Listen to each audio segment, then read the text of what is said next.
好，法律縱橫談咁啊！呢幾集都講啲嘢都係比較沉重啲啊，講有人走咗啊，講下關稅戰對我哋嘅生活啊、國際環境嘅壓迫啊咁。咁啊，今次講啲勵志啲嘅，咁啊陽光啲嘅。咁我要講下咧小龍女啊，阿龍婷小姐。咁啊，小龍女咧就幾時咧？咁我就喺疫情嘅時候咧就睇 YouTube 啊，成日睇到佢啦。咁其實之前咧。我喺西洋菜街嗰啲，變咗步行街嗰陣時，夜晚咧就唔俾車行嘅。咁啊有啲人唱歌嘅。咁我同朋友行過咧，有次就見到，有人唱歌喎，幾好聽喎，行去睇下。咁啊就係即係而家我認得呢個，原來呢個就係小龍女龍婷啦。咁好多人咧就圍住咧就佢唱完咧就唱嘅時候就俾利是啊，咁俾佢真係表示自己嘅對佢嘅認同啦嚇。咁俾利是係咪咁容易俾到喎？真係幾圈人圍住，咁你無端端第一你有冇利是封預備咗先？第二幾圈人圍住，使唔使你手入去先咁？咁啊，我同朋友就駐足喺隔離咧，就聽咗一陣咧，咁啊話呢個得喎咁啊，後來 YouTube 睇到佢咧，佢就唱相當成功嘅，相當人就係喺網上支持佢嘅。後來佢喺中國嗰度比賽，咁啊星光大道第一喎。咁又喺香港，後來佢中年好聲音啦，又好紅啦。而家中年好聲音個個都比賽水準相當高，咁又贏咗喎咁啊！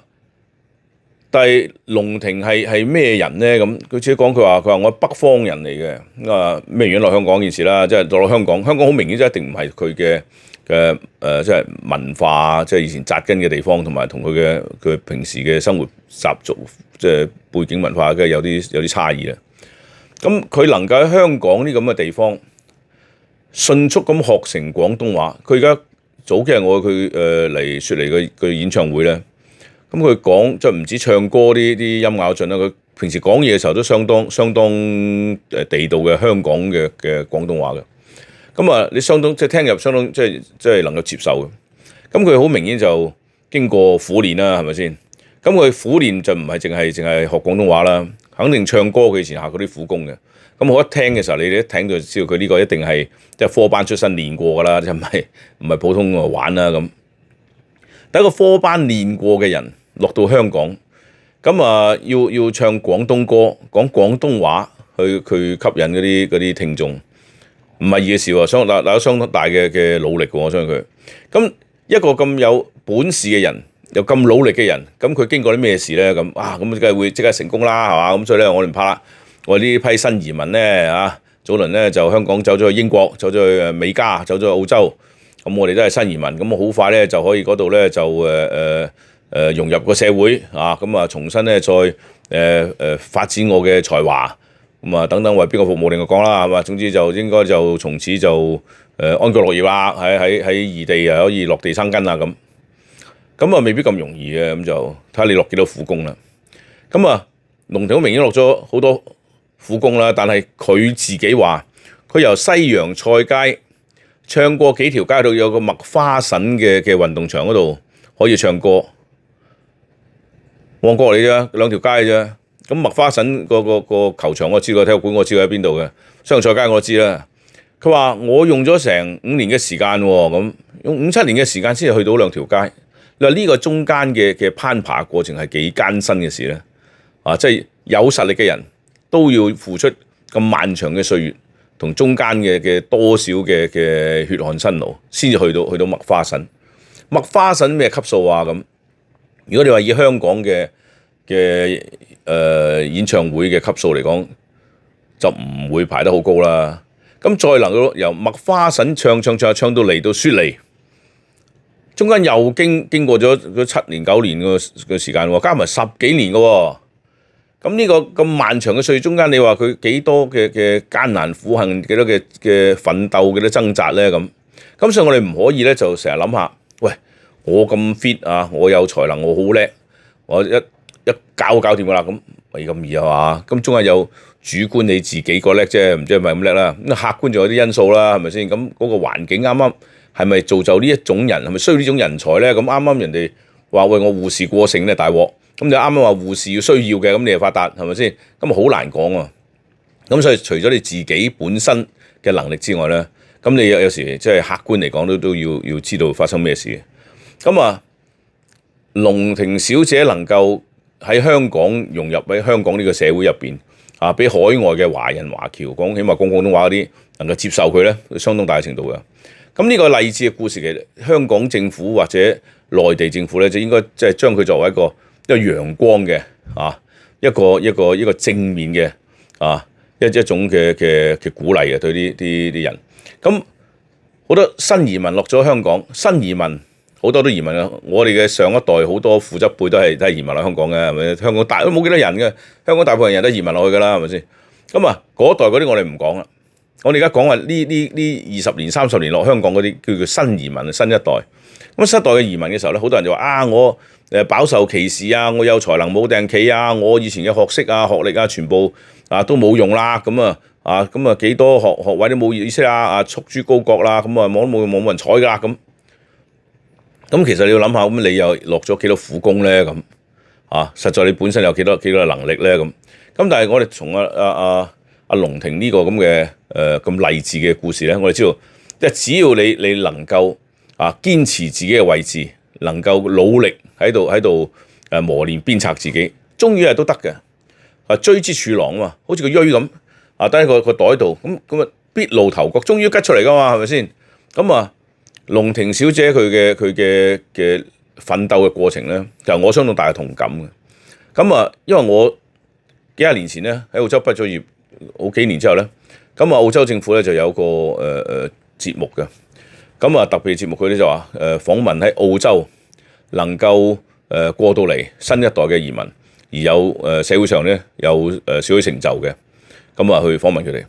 咁佢訪問我話點樣訪問我咧？咁佢話因為你咧係過嚟呢度讀書，咁咧就由呢度讀書開始出嚟做事，咁用你自己嘅能力喺個唐人圈子，後來到澳洲人嘅圈子中間咧，都能夠接受同認識你咁。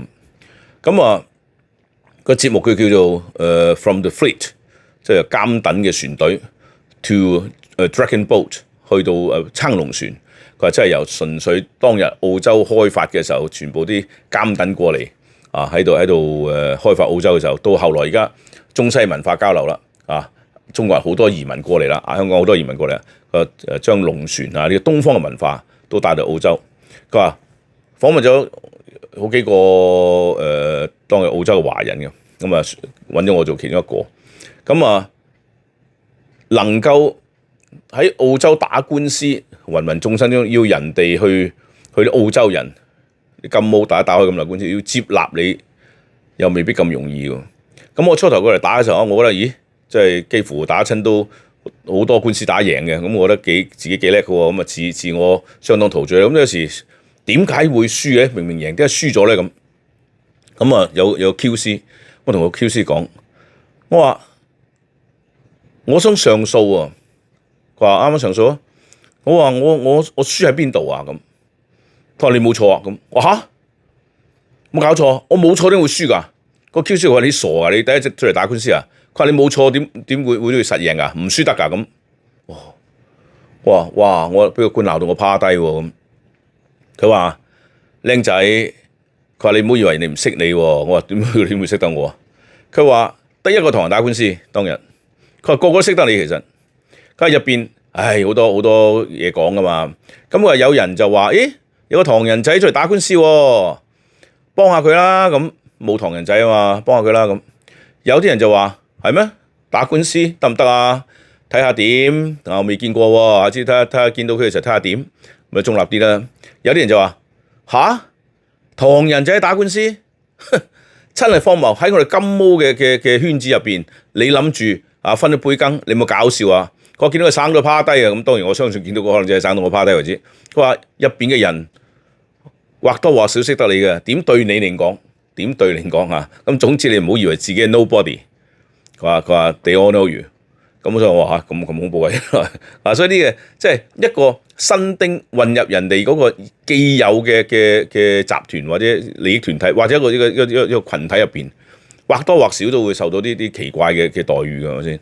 咁所以你話阿龍庭小姐喺國內嚟到香港，咁佢係咪要經過好多嘅比香港人更加多嘅加倍嘅努力、加倍奮鬥？第一唔使講，學好廣東話先講。第二有個咁嘅舞台有冇擂台俾你上去啊表演啊嘛？咪冇嘅，咁你淨係喺屋企試咗唱都冇意思啦，係咪先？咁所以由西洋菜街仔唱出嚟，你諗下唱到而家今時今日，你估佢中間經過幾多艱難苦恨咧？咁所以咧，我就認為咧，香港移民出去外國嗰啲人，咁經過些少艱難苦恨，我啱啱過到嚟1-2年就覺得好自己，英雄無用武之地啦，點呢個係好短嘅時間嚟嘅。當日我個老師同屋企人移民去英國，我都話澳洲有條路叫 Martin Place， 個 Martin 就係當日一個移民過嚟嘅窮小子，好窮嘅，行路返學連車都冇得坐。咁終於就成為咗我哋嘅總理啊，成為咗我哋嘅大律師啊咁啊，相當成功嘅一個人。咁呢個都係新移民一個成功嘅例子嘅故事。咁啊，龍庭係如果我哋今日香港新移民過嚟啊一個成功嘅例子，咁相當正面喎。咁我覺得就呢比起即係我哋而家新嘅移民一代落香港嗰啲咧，相當大嘅鼓舞應該。咁啊，大家應該就即係努力啲，盡量去融入人哋嘅社會。咁你呢個係即係新環境啊嘛，你唔融入人哋，點解人哋冇都要接納你咧？係咪先？人哋冇你存在嘅時候都生活得好好嘅喎，咁啊過得好快樂嘅。咁點你加入嘅時候，你唔係諗住你去融入人哋，而成日之後啦，點解你唔接納我？點解你唔接納？成日問啲咁嘅問題？點解你唔諗下我有冇融入人哋？點解我融入唔到人哋個社會，令到人哋接納你咧？咁啊？香港政府即係內地政府咧，應該對好似龍庭呢啲咁嘅即係勵志嘅事件咧，就多啲加以表揚，咁啊鼓勵咗即係香港早輪移民咗出去外邊嘅人，亦都鼓勵咗咧呢幾廿年咧喺內地移民落香港嘅人嘅一種嘅生活嘅指標嘅鼓舞。